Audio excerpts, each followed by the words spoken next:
Welcome to Sideline, the Baseline with your host MB in the building and Klew. Klew. What's going on, y'all? Ballers, shot callers, 20-inch blades on the M ballers. Hey. Oh man. 20-inch. What is that? I'm dating myself. Blades. So they talking about the wheel. Talking about the wheels, son. The Yeah. blade. What song? Do you know whose song that is? That a rap song or that's something? The highway, move money the far way, but it's got to be a better way. Better way. Oh, nice. I think that was it. Okay, I like it. Double A, what's up, baby? Glad to see you, man. How's the wife? Hopefully she tapped in too. We prefer her anyway. Oh, come on, Double A. I got love for you, Double A. Hey, she had great commentary though. Hey, he must force her to watch ball all the time. She ain't unless she grew up watching it with her dad, like Shelly. Yeah. Shelly did the same, you know. Really? Yeah. You never told me that. Yeah. No, that's why she in the sports a lot, because her dad, she used to watch it with her dad all the time, you know. So cheerleading was like as a result of I want to get out there and get closer to it. No, actually, she was in the band in college, so she didn't cheer, right? Okay. But it's a long story. But a friend of hers so she used to dance in the drum line, in the band, and all that stuff. You know, I forgot what you call it. So she was in the band at North Carolina Central, and then a friend of hers who she went to school with lived in Charlotte and was like, "Hey, you need to try out for the Carolina Panthers cheerleader. I think you'll make it." She's like, nah, never mind. But her friend kept talked her into it, and that's how she ended up cheering, you know. Yeah. But prior to that, she's more of a dancer, you know. Oh, so let me throw some at you, LB. I know you're not an HBCU guy. I am. Yeah. So look. Don't nobody know nobody dancing names except for them Golden Girls at Bethune-Cookman University. Just know that. And Shelly gonna hate, but she gonna show tell you, oh yeah, he right. They the most popular. What you call at Bethune? They call it what? The Golden Girls? It started out Golden Girl, then they were 14K. Now they pure platinum, baby. Good Lord. So that's the only names. That's the only name people know is them. Is that what you're saying? What? When it comes to that HBCU bands and they talking about dancing. Now here's the funny part. I never forget. I was probably about middle school age. LB. We at the Florida Classic because you know the Classic is here in Orlando every year. And my granddaddy went to the game with us. Listen, granddad had a set of binoculars. We at the game, right, LB? And he ain't used them binoculars yet. And we got good seats. Right. Halftime. What granddaddy was looking at? He looking at some eye candy. What you talking about? He was looking at? He looking at some eye candy, huh? What? The binoculars came on at halftime. How we watching the game, the whole game, your binoculars just sitting on your chest, and then halftime come, and you say, Granddaddy still got it, baby. Yes, sir, man. Listen, you talking about something funny? Yeah, you know me. Anyway, I'm tears rolling down my eyes. It'll be. Oh man. And what did he say? Did he say something to you like, boy? No, get out his way. He's blocking my view, huh? Yeah. Oh, hey, then I went on ahead and look. I took a look to see what granddaddy was looking at. It'll be. He picked the dime piece. He picked something. He ain't lose focus. You know, I know that. Granddaddy still got it. Bless his heart. So what's up, people? The MAC came back this Wednesday, and now the Pac-12 is back. Listen, they back this weekend, and my question to anybody out there, and everybody out there is, who cares, MB? I'm sorry to say it, but who cares? Oh, well, hey, West Side, man. Hey, people on the Pac. Well, first of all, the Pac-12, they care because they got they got some guys, they got some teams they hoping they can make a dent into this college. I'm saying hoping, Caleb. I mean, they 14. I mean, they not ranked that high, but Oregon ranked 14. They play Stanford, and you got USC ranked what 25th, I believe. Right. I mean 20th, excuse me. And they play Herm Edwards, Arizona State. So, hey, and they care. But the thing about it, before they even get started, all right, they don't hit the brakes. They're already canceling games, and they ain't playing that many. Only playing 5 conference game and then 1 cross conference game. Right. So they're playing a total of 6, and then they got everybody going to play a 7 for us who don't make the championship. So, and then already before they even get out the blocks, pop, pop, pop, false start, man. Like Ben Johnson come out the block, pop, pop, pop, you know. Man, the gun shot off. They called it back, man. 2 games got canceled already before they even got started, you know. So who are those 2, MB, and are we? And I guess I think everybody done guessed already. I'm sure we all know, but I'm gonna let you tell them what it's about, who it is, and what it's about. Well, first of all, the first game got canceled early in the week. Washington Cal. They had one guy that got tested positive, was asymptomatic for Cal, but the problem is because of contact tracing, right? His whole position group, all right, got flagged, so they couldn't play the game because his whole position group is on a quarantine for 14 days. Wow. So that jeopardized the game. And then just today, man, even before we was about to kick off this show, Arizona and Utah, same thing, man. I think they got a bunch of guys got tested positive, all right, got infected in the contact tracing. Boom, they had to shut that game down. So now that's canceled. So, and because of we experienced this last 2 weeks with the Big Ten with their late start. It's not like the other leagues where you could postpone it and push it back because they started so late, man. Now it's just canceling, you know. So now it's a juggernaut, and now they're based on the average, how many games that everybody play, and give you an opportunity to be part of the championship. So it's one of those things. It's one of those things where, truth be told, I don't think the Pac-12 and Big Ten, they was open, honest about the president stuff. They didn't want to play anyway, but it's like, if you're gonna make us play, this is the rules, you know. Especially with the Big Ten, because if you test positive, you sit out for 21 days as a player. So that's crazy, man. So MB, speaking of the Pac-12, obviously this craziness that you and I talked about in the beginning of the season. Just wondering how it was going to get played, if it was going to get played, how many games would be canceled, how many games, like, of course, we'll be talking about it later on, affected, huge, big-time games affected because of it. But a side note, MB, you mentioned Herm and Arizona State. MB, I just found this out yesterday, man. If you're a former NFL player, man, send your son to Herm, man. Ryan Clark's son there, Antonio Pierce's son there, Chad Johnson's son there. It'll be that what we gotta send them now? Yeah. I mean, especially if you're on the West Coast, because Antonio Pierce, he's actually coaching over there too. Right. And then Marvin Lewis is, I think he was on the staff last year. He's on that staff. So, and then Herm, man, you know, man. What's that position, MB? Where they bring them on, but they can't get on the field and all that. Analyst. He's an analyst. I don't think he's an analyst. He was actually calling the plays. Yeah, he called defensive coordinator this year. So if you're an analyst, you can't call plays. You know, behind the scenes stuff. But he actually was calling plays and stuff last year. Yes. Oh, okay.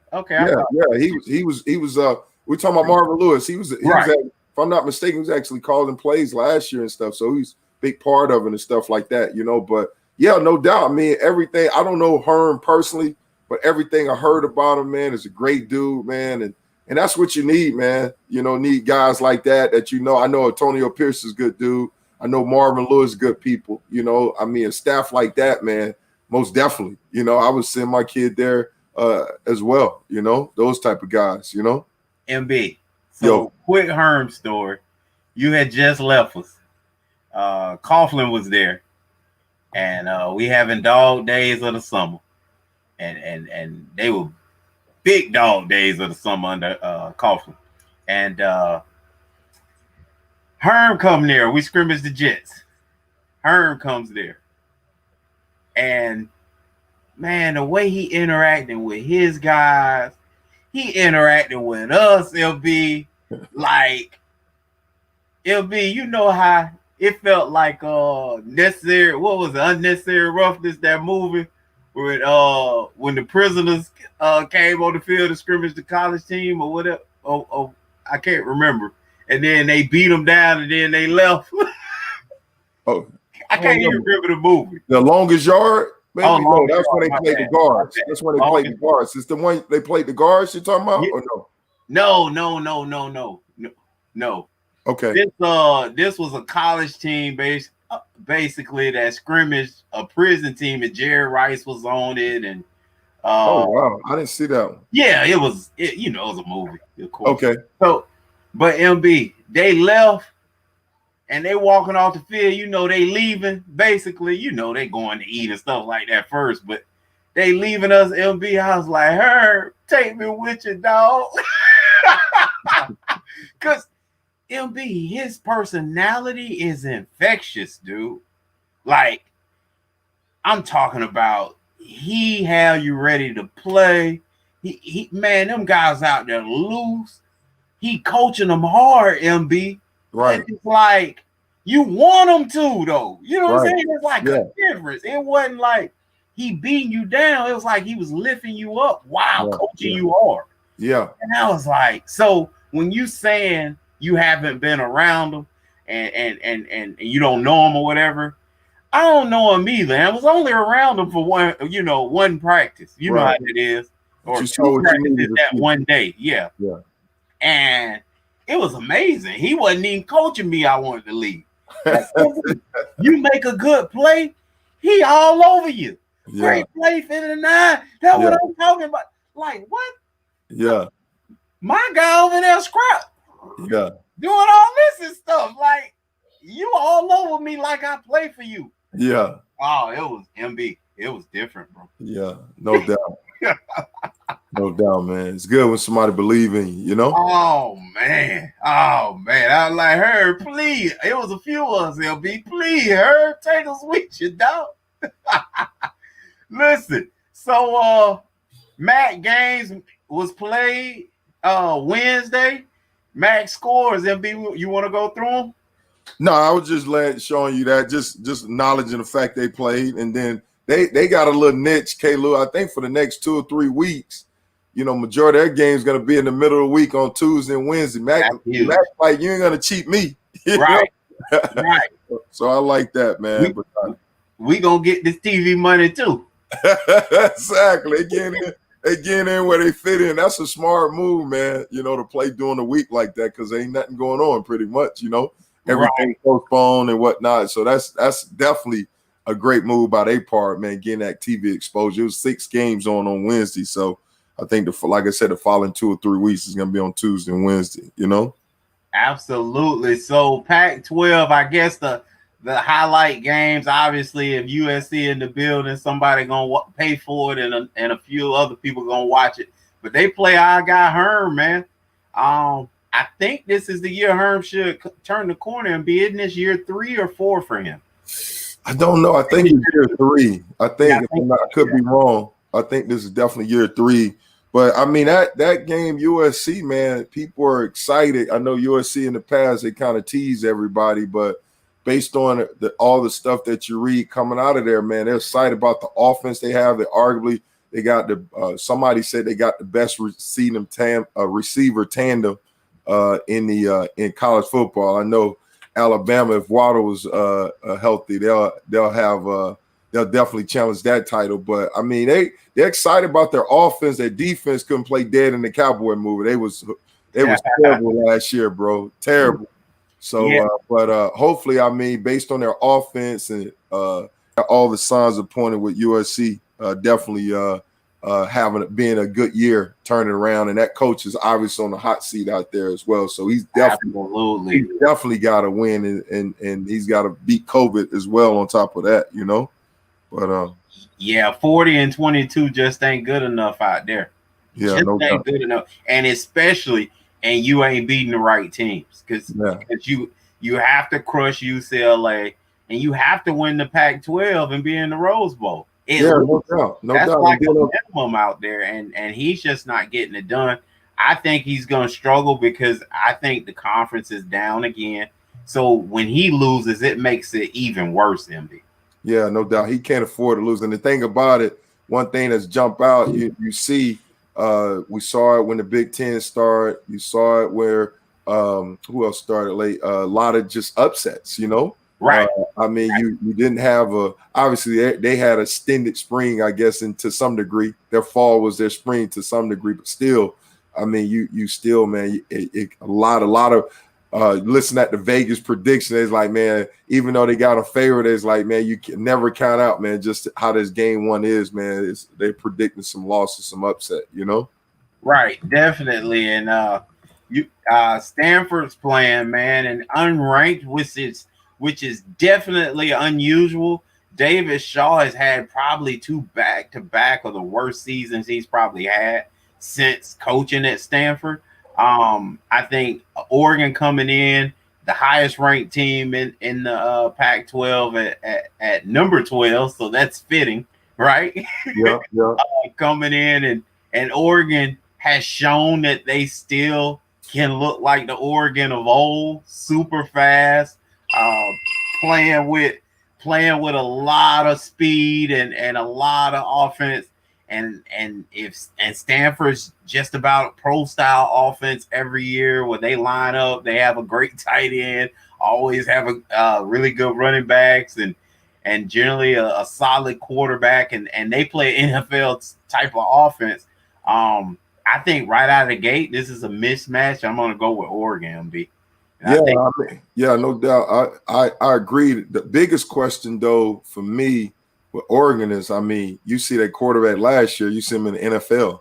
So they got a new quarterback, all right, and on top of that, they got a new offensive coordinator. So they got some adjustments that they need to make, and obviously with not having a true spring, but obviously they've been practicing, so they had a spring in the fall, right? But yeah, it's a question mark. But their defense is what's kind of warrant this ranking. So, and then like you mentioned about Stanford, they haven't been the Stanford of the old that we've been accustomed to lately. So, I definitely gonna go with the home team, and when I mean home team, my boy Mario Cristobal, former teammate of mine, is the head coach out there. So I'm gonna go with Oregon, man. Yeah, I'm gonna go with Oregon. Wow, that's awesome. Miami connection. Somehow seems like doesn't matter who Oregon gets to show up there, they run a very similar style offense. MB, like even when can't think of his name, guy that was just at Florida State got released last year. Oh, Willie Taggart. Even Taggart didn't run his offense there. It was a super up tempo, not exactly what they did, but it was still up tempo style Oregon offense. So somehow they must be like Pittsburgh, the Steelers. MB, you gonna play a 34, baby. I don't care what you do, but we play a 3-4 round here, baby. Yeah.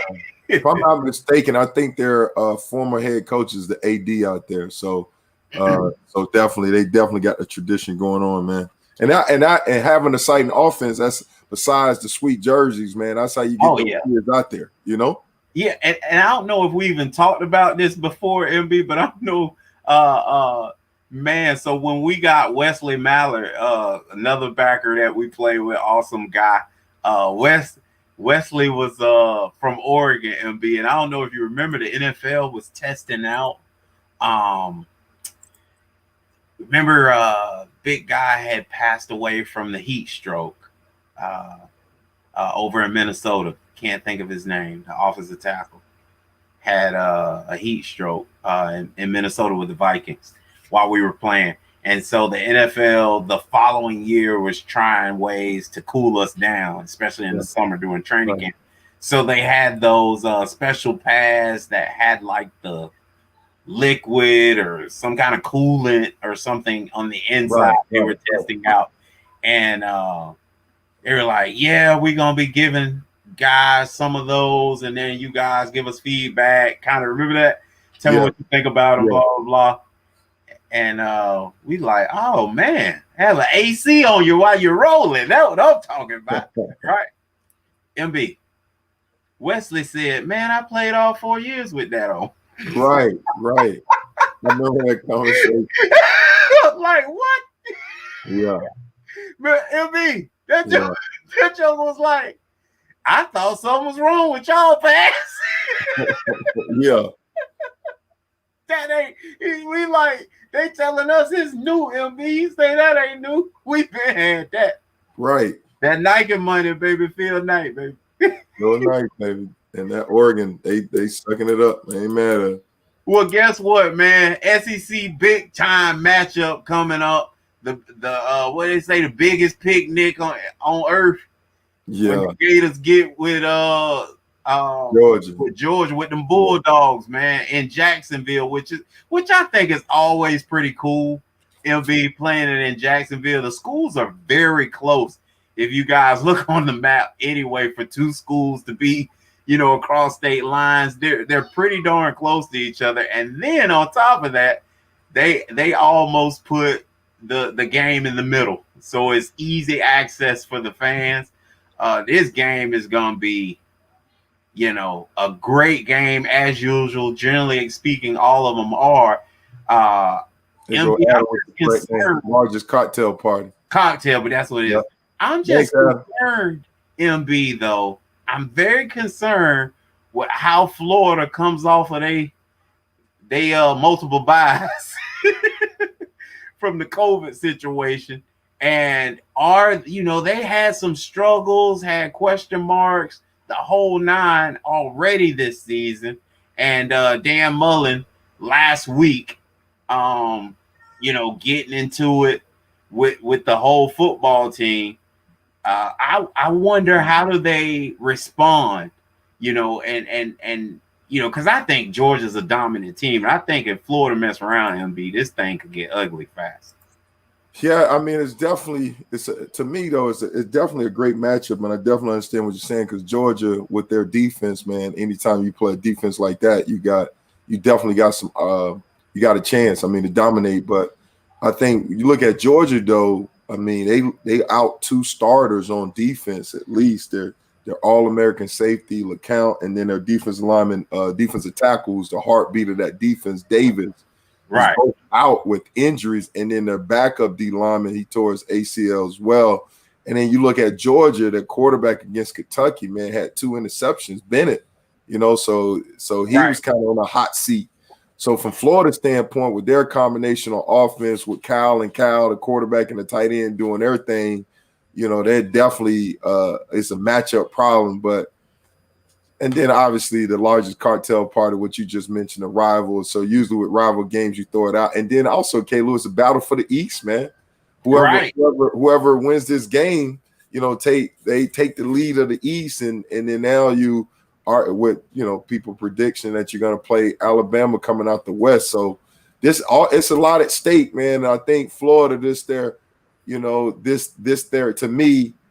best opportunity to try to get it done, So it could, the quarterback kind of scared me at Georgia, but I like the way Kirby smart, as far as he needs to be smart and not take chances, continue to grind the ball on offense, pound that ball out, man, and then take some shots over top. Don't put it all in the quarterback hand. And still, you got enough defensive guys, they reload to get this thing done, man. Well, it's always awesome to watch Kirby, because I'm a defensive guy, and I love watching defensive coordinators become head coaches, because they all play the same. Yeah. Smash my football, baby. Yeah, they run the ball and play great defense. And he's the only coach that tries to out Saban Nick every time they play. He's not going, his quarterback has shown early on that, I'm going to be honest with you, MB, you can't put the game on his shoulders, and he's not going to do that anymore. No doubt. That's the thing about it. So the biggest thing, he's having issue, Bennett, man, just trying to throw the ball in between, when he's confined in the pocket, dude's knocking his pass down. So you get those tips and overthrows, got to get those, baby. But I think once he running the ball, man, get that running game going on, he can definitely take the pressure off him. So like you said, he ain't got to depend on that joker to try to win the game for him, and just manage the ball. Well, big matchup in SEC. We definitely Georgia, Florida. We're gonna be watching that game and definitely tuned in. Adam got Ray Charles on it. He said, "I got Georgia on my mind, Georgia." Hey, sadly, MB, I did see that, right? Yeah, but I was thinking of something else. Oh, you think about the election? It done flipped. Huh? You think about what? Yeah, Georgia done flipped. Yeah. No, that must be a theme song to a lot of people, to Biden and to Trump. Got Georgia on my mind. Got Georgia on both of their mind. Absolutely. Georgia, baby. Georgia. So, but NC State and Miami, man, and I know McCole host didn't understand my notes, but I put in there Miami versus NC State, Virginia Tech, and UNC. And I know MB, baby. MB was like, what is he talking about? And that's the first thing I actually thought about, MB, if this makes any sense to you, when I saw they were playing NC State. Okay, talk to me. Miami has 3 very difficult opponents coming up, and NC State, and guess what? With NC State, they'll toss up. Like when they're hitting on all cylinders, they can play with a lot of teams in the ACC. You look at Virginia Tech, you have no idea. They're just like Louisville right now. Who you gonna get? You might get a team that's ready to go and look like they're gonna take over the world. And then you might 40-point them. And then the last team, UNC, enough said. Who knows who you going to get with UNC? And that's Miami's toughest 3 games down the stretch. This schedule was definitely heavy. It was backloaded, MB. And I think Miami, when you're talking about not looking ahead, man, you can't look ahead because you got to focus this week. And then you got a bye week, I think, against Wake. And then you get, again, Virginia Tech. And then, boom, right after then, I think you finish the season at UNC. So yeah, we can't afford to look past nobody, right? I mean, that's the thing. We got to continue to keep developing our game, get ready to go. There's some things, when you look at the film, you look at the games, man, that we got to clean up. I keep talking from the beginning about these self-inflicted wounds, playing a lot of young guys on defense, the growing pains. Then offense, we got to continue to be committed to the run game and stuff like that, and change and continue to make some adjustments on the run game, get that thing going. And our receivers got to continue. So every game, right, if they know what I know, if they see what I see, every game, including tonight, is you got to be ready to go, because tonight, man, we're facing they lost their starting quarterback. He broke his leg, so they're facing a backup. Right. They could possibly be facing a 2-headed quarterback, and North Carolina State is coming off the bye. We're coming off a bye, and so far in Manny Diaz short history being the head coaches, we're not good coming out of byes. And earliest year, against Clemson, that showed. So hopefully we get that taken care of, but we got to be ready to go, man. We can't, like you said, right. Caleb, we can't afford. I think last year that was one of the issues, played to the level of our competition. Hopefully this is not the case, and we got to be ready to go, because North Carolina State, like you said, they got enough, even with the on their second or third string quarterback, they're undefeated at home. They play hard. They defense, they run a 3-3-5 defense, so they know how to pressure. They know how to, overload pressure, get you. Like you said, their head coach is a defensive guy, so he's trusting with the game plan, and they got enough on the outside to get it done at their receivers that can tack. What I believe has been a weakness, just the receivers on our safeties been kind of inconsistent with that. So we can't afford to sleep on nobody, Caleb. We got to be ready to go. So hopefully we take care of business tonight, man. Get this thing done. Absolutely. Other games being played in the ACC. Pitt's playing FSU. Boston College is Syracuse.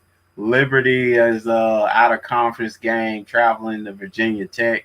We're gonna save the last one for we'll talk about that. But UNC Duke, baby. Come on, baby. Duke. We travel. We got to fly and then get on a bus and then get on a boat, get on another plane to get to UNC, which is 10 minutes away from our campus.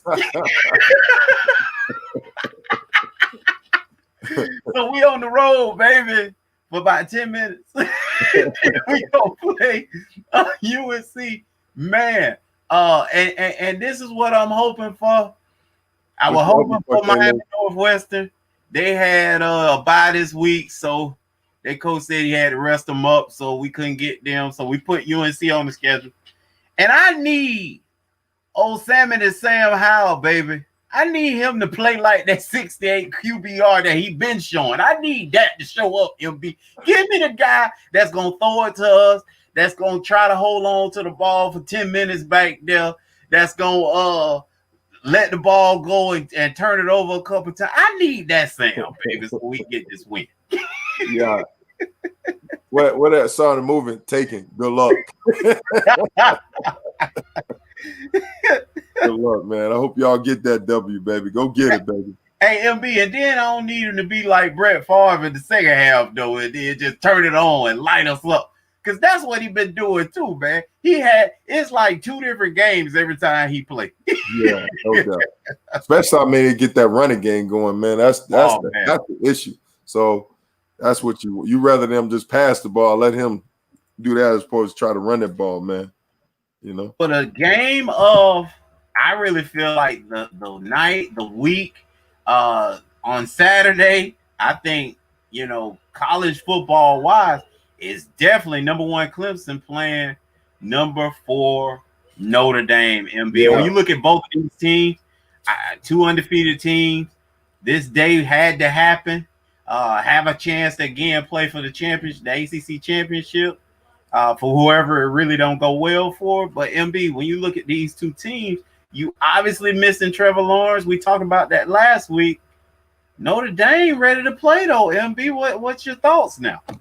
Yeah, I mean, Notre Dame even before Trevor Lawrence went out, they made no qualms about it. They looking forward to this game, that coming from the head coach. So, definitely they're every week, since he made that statement, they've been backing them up. So it's almost like when Fossils say, hey, man, put all my chips in, they backing their coach up, with that. In the ante. We up in the ante, baby. So obviously and then as it be, Trevor Lawrence ended up testing positive. So, the fact of him not being in that game, I don't believe in the luck of the Irish, but whatever you want to call that, but I don't know.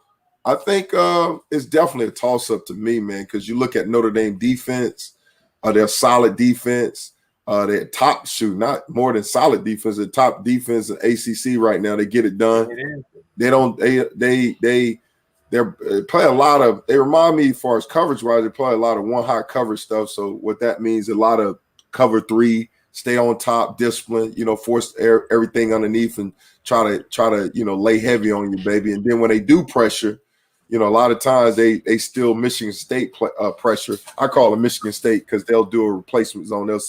They'll blitz 6 guys and burn a zone. So a solid defense, and obviously they're going to force DJ, the freshman quarterback from Clemson, to do it, prove to them that he could beat them in the air. Now, one thing if somebody let NTN beat them, that's the only thing that I'm like, that's their main offense right there. If nobody's going to beat me, but that kid, he's not going to beat me, Right. I'm going to force somebody else. And I think looking at the 2 games I saw Notre Dame did, because they played explosive Louisville offense who's got the triplets and held them to, I think, like 12 points or something like that. So I'm thinking, man, they got to take them away. They got a chance. But however, I don't know. I think Clemson still got enough, man. They got a heart of the champion. If that freshman quarterback can do what he did again, because last week against Boston College, it wasn't him, it was Clemson defense that was the issue in the first half. Right. He got it going on and kept it going. So if he can, and he seemed like, I don't know, this dude, when you look at quarterbacks, they got the talent, it's easy to see the talent, it's easy to see that. But it's something about that it factor. That something about somebody just got that it factor. And I don't know, they call him Big Cinco. Look like he got that little it factor, like the stage ain't too big for him. Like he's like, man, this is what I was made for. Yeah. So I'm going my heart saying Clemson, my mind saying paper, it's hard to win. It's like the Lakers, you need AD and LeBron, but I'm going for Clemson to get that thing done, man. It's hard for me to root for Notre Dame. Well, it's unbelievable, and I think you hit the nail on the head. Your breakdown and analysis of last week's game with Etienne, MB. And I think when you use him the way they did last year, it makes what you're saying for Notre Dame way tougher.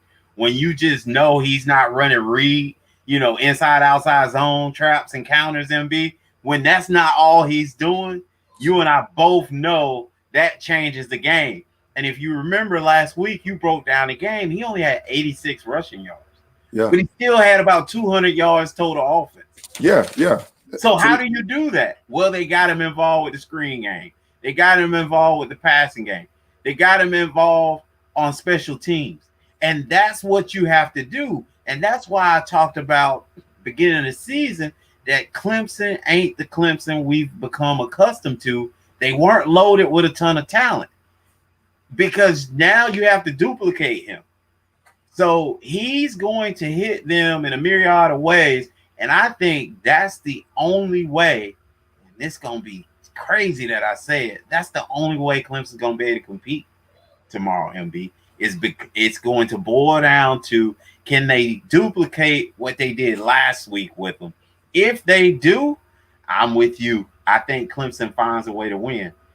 If they don't, Notre Dame wins this and they win it convincingly. And I'm saying, it's a 13-point, tight game. Now, Trevor obviously changes the dynamics of that, but you ain't got to worry about him. If I'm UMB, I'm playing even softer cover 3. I'm saying, big fella, beat us then. Yeah, and that's the thing. And so that the thing about Clemson, like you mentioned by him, you're right. And they'll go into the empty set to try to see what Notre Dame is going to do, stuff like that. And then they're packing a box and with Clemson with the running game, with the quarterback running game as well. This big Cinco, man, he gets it done in the run game. He goes downhill, but that's what Notre Dame do, man. They packing that box and they're gonna force them to beat them over top and beat them with the passing game, play action passing game. So it's definitely gonna be a good test. And then, but one thing we got Notre Dame on the flip side, offensively, that's their thing. They like to pound the ball. And Clemson out again. They're missing 3 defensive starters again. Wow. So that makes me a little nervous, especially come off the performance last week against Boston College. So Brent Venables, he's gonna have to earn his paycheck too this week, making sure those guys are ready to play with the depleted staff. But I think they can get it done because for them, they're gonna have to take a page out of out of Notre Dame book and pack the box up and force Notre Dame to beat them over the top.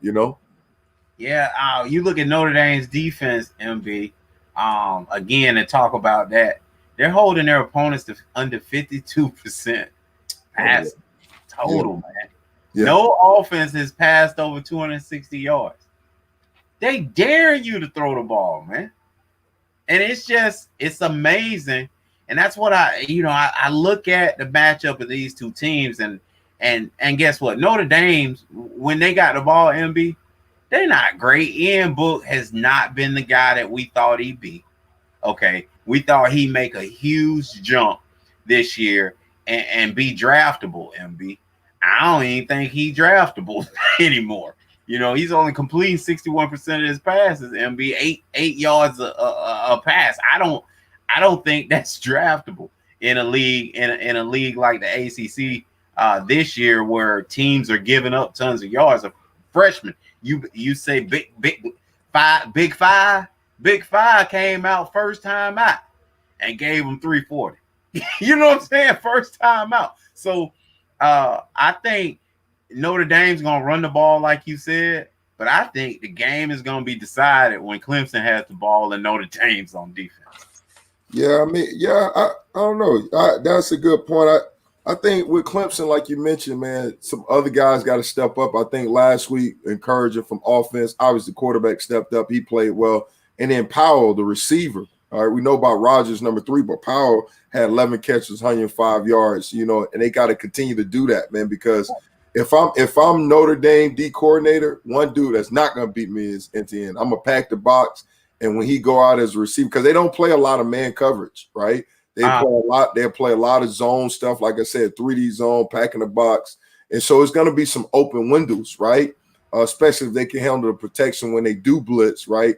And this quarterback, he looked very comfortable. He knew where to go with the ball right away. So he's going to have to duplicate that performance he did last week in order for Clemson to come out with the W, man. And Clemson defense is going to have to step up. And this is a big week because Notre Dame, they like to run that ball, baby.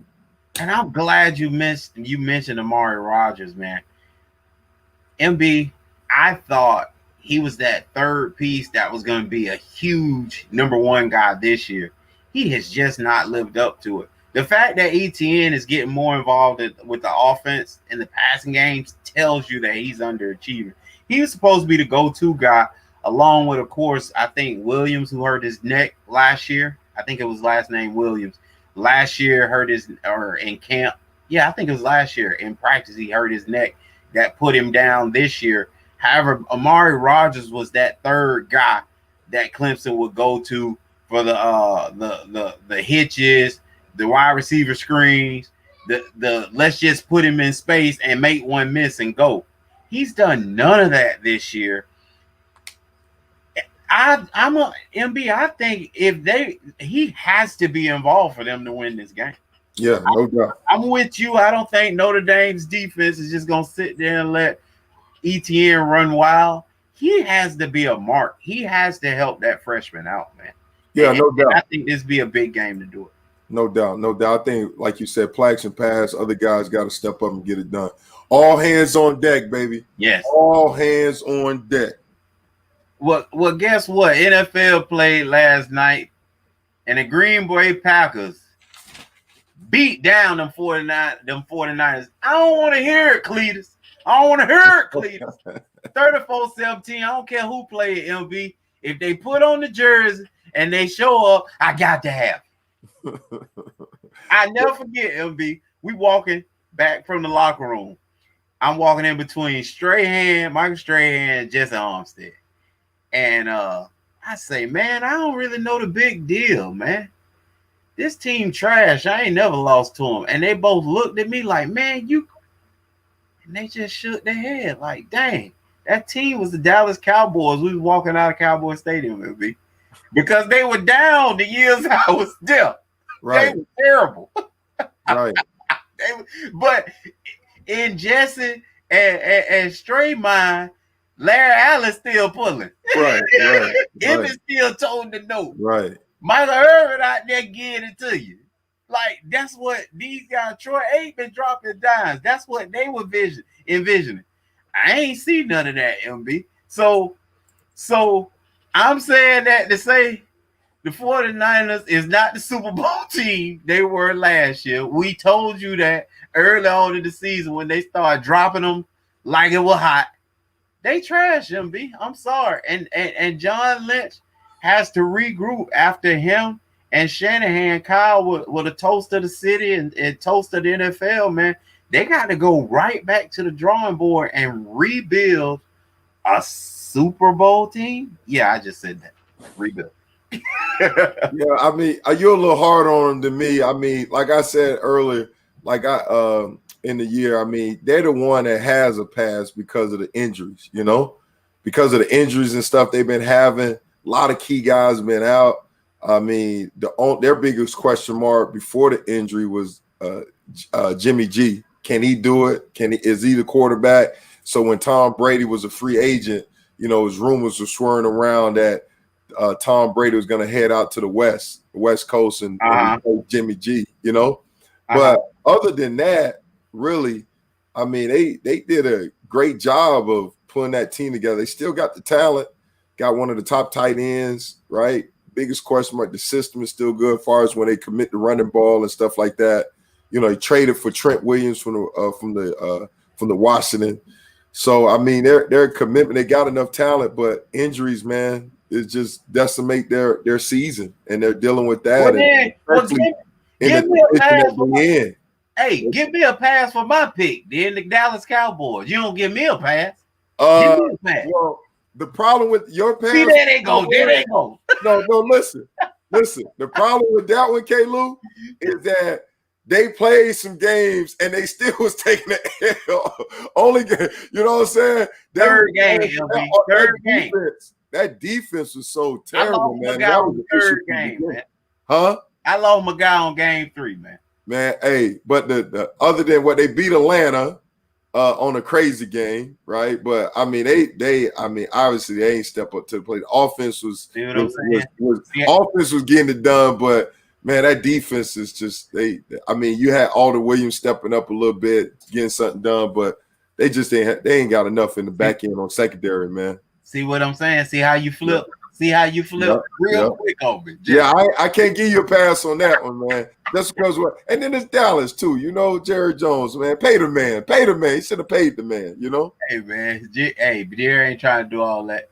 So you tanking for Trevor or flopping for Fields, man, baby? Who you think doing that? The Jets, of course. Now all of a sudden there's innuendos and talk about the Giants maybe bailing on my guy Danny, baby. The Skins, man, obviously done gave up on Haskins. Detroit, guess what? That's $100 million man that still ain't getting it done there. And then Minnesota got questions. Man, I'm going down your list, LB. I can't find a team that do got a quarterback. Exactly. I'm telling you, only team that got a quarterback is the Texans. Is Washington. Yeah, I'm sorry. That's the only one. The Jags, shoot. Yeah. They starting a rookie quarterback this week, Right. So I mean, and then you mentioned Detroit. Their main man, he's out with COVID. Is it COVID or injured or something like that? He's out the game. Minnesota, I mean, they better just keep running the ball and not let Kirk Cousins pass, because Dalvin Cook, they get him going. And then New England and the Jets, you know what I'm saying? I mean, they see what I see. Cam, he haven't thrown a touchdown in the last 3 games. He got five picks, last 3 games. And I think only one of their receivers, only one touchdown from a receiver all season. So, I mean, yeah, if they see what I see, they may all of them better start tanking and flopping, tanking for Trevor and flopping for Fields, man. They need a quarterback, bro. Man, that's amazing because looking at the games, I'm like, oh yeah, let's talk about the games. Bump the games. I'm looking at this and saying, golly, man, baby. Hey, I'm gonna start dropping them. It'll be if you the Giants, unless you the Giants or the Texans, baby, I'm dropping games left and right. Yeah. Y'all need that Duke quarterback, baby. Nah, bro. He's a stopgap. Well, you know what? I can't. I was trying to defend. I can't even defend him. But hey, Adam, Stan, what's up, Stan, man? I forgot about this, man. 11 players out for UM. I got to see who's out, man, tonight. That's crazy. It'll be NC State in the game, baby. You see Pac Jail. Pac Jail that said, wow. Hey, you see what? See the other thing he said. COVID-19, he's a problem. He's definitely a problem. He's definitely a problem, man. Hey, and what else a problem, man? Physical. Yeah. Let's go, baby. Let's go. Physical. Hey, we talking about tanking for Trevor and flopping for Fields, but it's some games out there, man, that got some defense or some physicality written all over it. And one of them starting with Chicago and Tennessee, right? Because I mean, Chicago, I know it's not the 85 Bears out there, hey, but man, they still bringing that wood, man. Eddie Jackson on the back end getting it done. Mac up front, man. Linebacker Raquan Smith, man, getting it done, man. You know, they're right now they still adjusting because man, they offense can't play dead in the Cowboy movie. All right, but hey, they better put on those big boy. Klew was talking earlier about the Oregon shoulder pads with the gel in and all that. Well, they better put on a big boy shoulder pads. Don't put on no Pop Warner shoulder pads and be ready to bring that wood this week because Tennessee, they took the cheese last week. Yes, sir. Cincinnati. But if they know what I know, all right, that Derrick Henry, he's a problem. All right? And they need to run that ball, man. They need to run that ball. So hey, Tennessee got one of the top running offense in the league, getting it done. Chicago, hey, they better bring that physicality, man. Get this thing done, you know. Hey, and then Derrick Henry hand right there, still foaming. Hey, and then another thing, physical. Physical. Oh, that's what I'm saying. Turn up, LB. Hey, another game, man, that have physicality written all over it, right? And Klew talked about it. I should have said this last week with Pittsburgh and Baltimore. Yeah. But thank God I get to hit the replay button again and say this. Hey, Indianapolis Colts against Baltimore, right? Hey, Baltimore, number one rusher offense in the league, right? And you know how they get it done. Lamar Jackson, all right, trying to beat you a part of that. The thing they doing running game wise, right? But then also, man, Indianapolis Colts, man, hey, their defense is number 2 in stopping the run. Something got to give, man. And they something got to give. Yes, and on top of this, Indianapolis Colts undefeated Klew at home. Yes, sir. Baltimore Ravens undefeated on the road. Yes, sir. So this is a great matchup right here, man. But that physicality, man. Physical. Yes, Yeah. Hey, can Baltimore still be physical, starting tackle out? They're not going to change what they do, man. They're going to try to run that ball, man. Klew, what's your thoughts on this game, bro? Hey, I tell you what, I just want to give a shout out to my co-host, LB, baby. Listen, when I tell you LB used to get hype, that was his get hype music right there. He made it up himself. Yeah, hey, no doubt. And had us ready to hit, baby. You hear LB yelling, physical right before the game, baby. We want to knock something out, baby. It's on, baby. I told him I forced it on y'all, baby. I had to bring it out of it, baby, because y'all ain't know. I had to bring y'all in the locker room, bring y'all on the football field, because LB turned up, baby. Had you ready to tell somebody mouth that. I love it. So, listen, he named the game that he went physical on it. I'm going against the grain in the same game. Baltimore's supposed to be the team that's world beaters. Indianapolis, one of those teams everybody's like, Phillip Rivers? Why? Me. They'll take a step back. What are they trying to do? Y'all need to be trying to get a young guy, start this thing all over. Well, Phillip been slinging that thing, man. Everybody forget it. And San Diego, he wasn't no bum. They just couldn't win. But he wasn't no bum. And he been able to do the same thing. MB done gave y'all the stats. Because of all that, man, I'm going with Indianapolis Colts to win this game against the lightning rod and Lamar Jackson, baby. Lamar gonna do his thing. Ain't nobody stopped him yet. But here go the problem when you look at Baltimore. Who he throwing it to? Well, I know one dude he better throw to is Marquise Brown because he would complain. He pulled a Keyshawn Johnson, give me the ball, baby. And, and Lamar said, yeah, I mean, if they could protect, you know, that defense for Colts is great. I mean, they're one of the top defense by a reason, you know. But I'm still Rivers, man. I just man. He just be pointing. If he could take care of the ball, then we wouldn't be having this conversation. But I don't know. I'm gonna go with Baltimore to bounce back, man, and get this thing done. Yo. Well, I know. Hey, look, It ain't no thing unless you're going against the grain, baby. And I do it the way I do it, baby. You ain't picked it yet. That means I'm picking it right. I know. You're on top of it. You're on top of it. Listen, NFL games being played. We talked to you about a few. Now these are definitely two to watch, man. New Orleans at Tampa Bay and Arizona versus Miami, man. Yeah, I couldn't understand why I put a question mark by that one. I was like, why you chose that one? Talk to me about that game. Arizona, man, that thing, I mean, you got Miami, man, and they D'ing up over there. And you got a lightning rod of Arizona Cardinal team that put up points. They don't stop nobody, MB, but they put up them points, baby.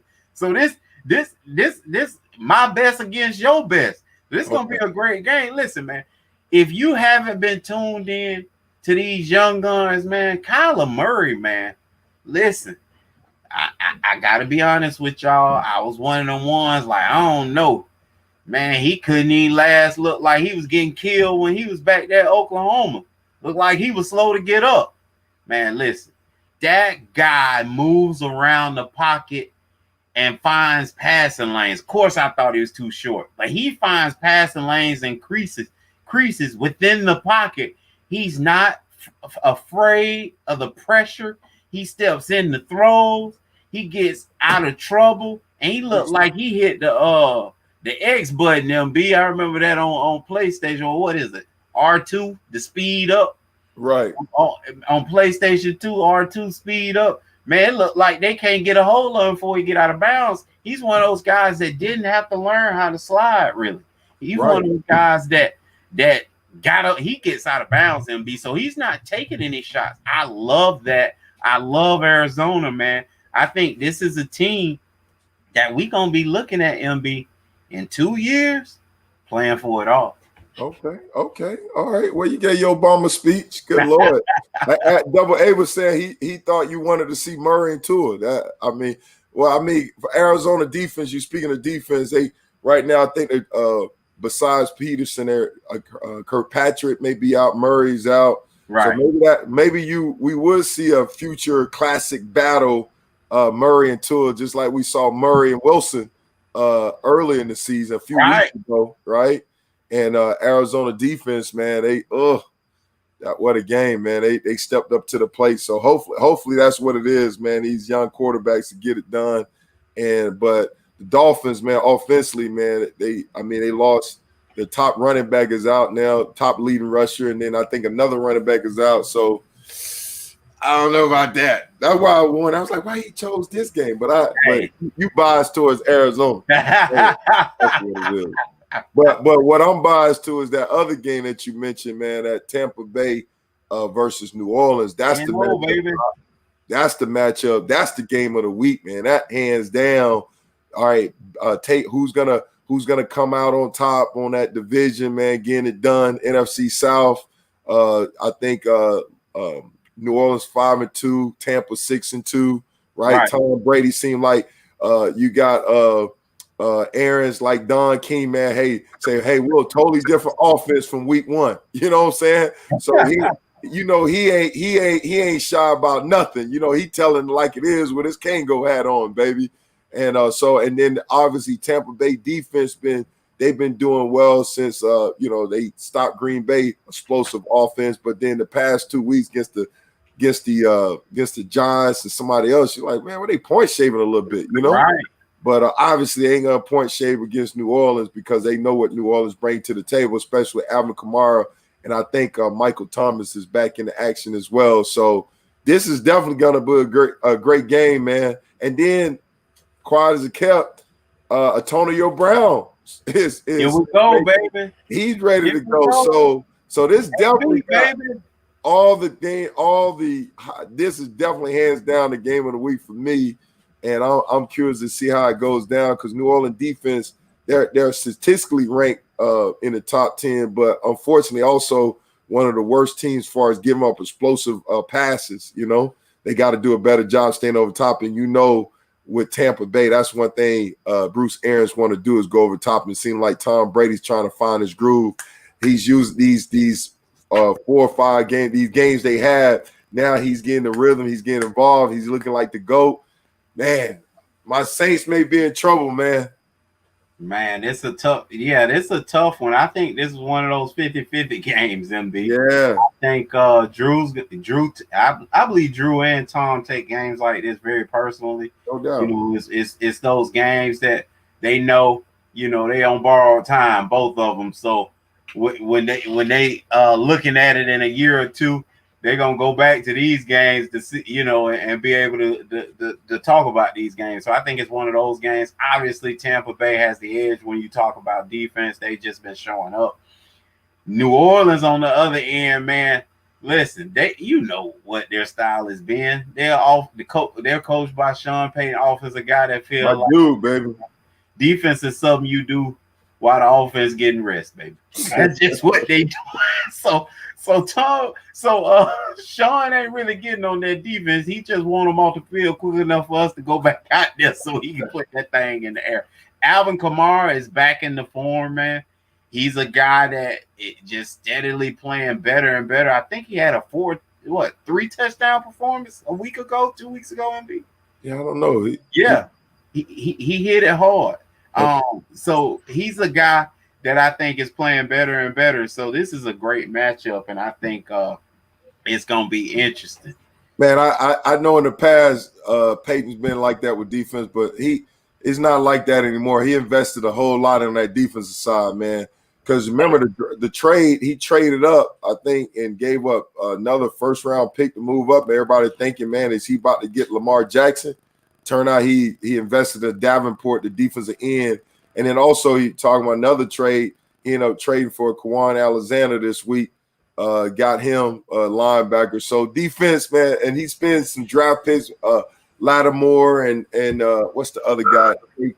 So I mean, he understands that he got to have a complete team, right? Right. So his mindset changed a little bit, Klew. He's not the same way. Okay. And we're gonna finish the show off asking all you guys out there, who's your early favorite for Coach of the Year?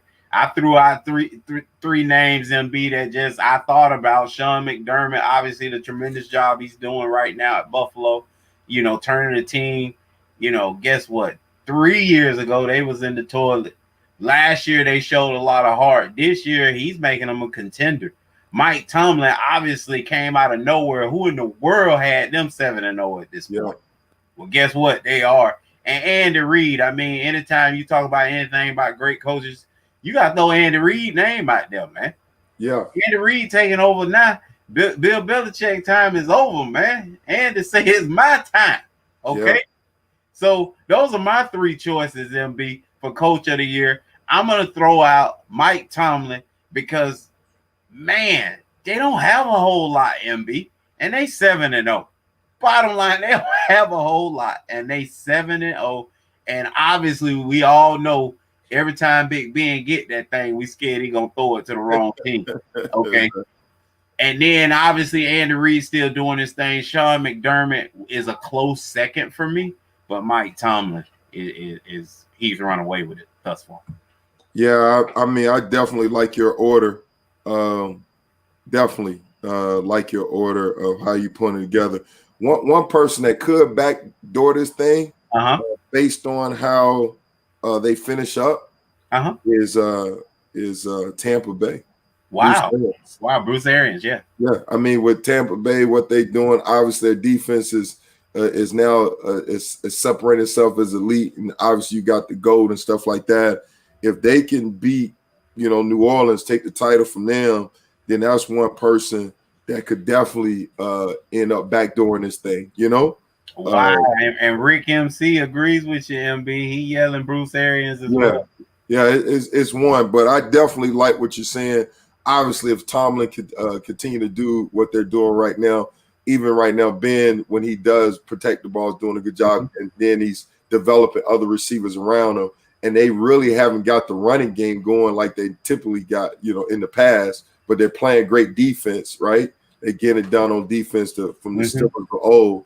They just got to have that running game going on. But yeah, I definitely can see what you're talking about. I definitely agree with that. But I'll just throw that name into the hat as well. If if they can turn that thing around for real at Tampa Bay. Wow, well, that's awesome, man. We appreciate y'all coming in and checking us out, man. Carolyn, what's going on? We see you there.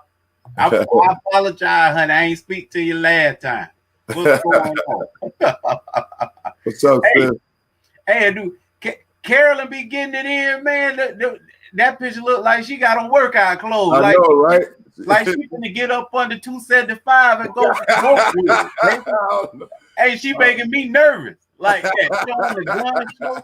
Hey, look. What's up, Steve? What's up, Rivers? Hey, Carolyn, don't play with it. I'm just clowning right now. I get right up under there with you. Yes, sir. I get up under there with you. Hey, don't touch it. Don't touch it. What you out? Get it out. Get it off your chest, baby. What? That's what time it is. So we appreciate y'all coming and checking us out, man. It's a pleasure and an honor to come in and for y'all to watch us, man, and for us to interact. It's awesome, man. We really enjoy it. MB, you got anything to say? Nah, man, appreciate you watching, man. Make sure y'all subscribe. Make sure y'all follow, man. Continue to get these alerts, man. Continue to support us. We appreciate the love. Thank you, guys, absolutely, man. And hey, y'all ain't got nothing else to do. At least about next Wednesday when we really figure out these results. So you might as well watch. Exactly. All right, from sideline to baseline. George on my mind. And Klew, we are gone. Peace.